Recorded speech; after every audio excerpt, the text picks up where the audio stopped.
Hello everybody and welcome back.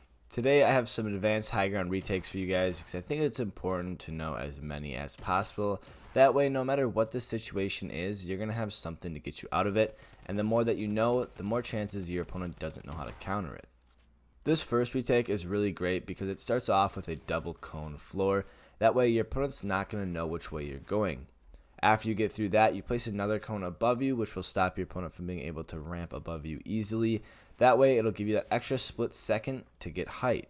After that, you just do whatever kind of retake you'd like, just going for a simple one here, and it's quite easy to get up fast.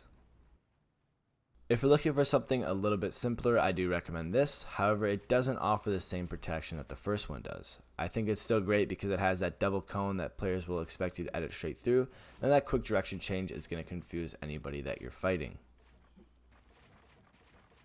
Again, stepping away from the typical edit through the floor and the cone, I do like this one a lot, but it is unsupported on the connection. But if you have a lot of builds around you, it shouldn't be that big of a problem if you're in a big build fight or such. So I do think it is a great one. It is a little bit tricky to get the placement down, but once you do, it's super easy. Now, there's two different ways that I personally like to do to kind of combine with this. You can go for the simple route, which is just placing ramps above your head, which allows you to do very easily. And as well, I like this one a lot better. It just provides more protection, and it's a lot harder for your opponents to follow you up.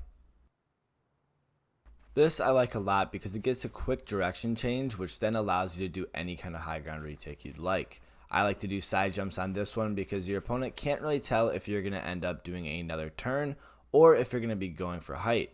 And I think using a side jump like this is just a perfect example of a great way to combine two different high ground retakes into one, because this will allow your opponent not to know what you're really going to be doing and will allow you to have the upper hand even if you're on low ground. Combining high ground retakes is super important because it's going to let your opponent not be able to predict your moves because they're not going to know exactly what you're doing. For example, it's pretty easy to read a side jump, but if you start doing things beforehand, like in that previous example, they're not going to know what you're really doing, and seeing a side jump coming is going to be a lot less likely. Next up, we got the reverse 90s, which are another great move. Sometimes they can be a little bit unsupported, but making sure that you floor out underneath you, which I didn't do in this clip, is very important because it's going to get you an extra connection to where you're building. For example, it would be right about here when you start to pull off your walls. If you can place two floors underneath you to connect to your main builds, it's going to help with the support a lot. A little variant of the reverse 90s I like to do is kind of like doing a 180, and I use these a lot as a little bit of a connector within some of my high ground retakes. For example, I like to use it after doing something else. So I'll end up doing a retake and maybe I just didn't end up getting height, or I just want something a little bit faster. I won't even place a cone above my head because I'm just going to kind of be a little bit psycho in that situation and go up for height. And again, it's just something really great that you can use in a lot of different situations. A lot of these retakes can be used when you're at the beginning of a fight to quickly get height and get that upper hand on your opponent before the fight has even begun. Alright, that is going to wrap up the video there, guys. I hope you did enjoy.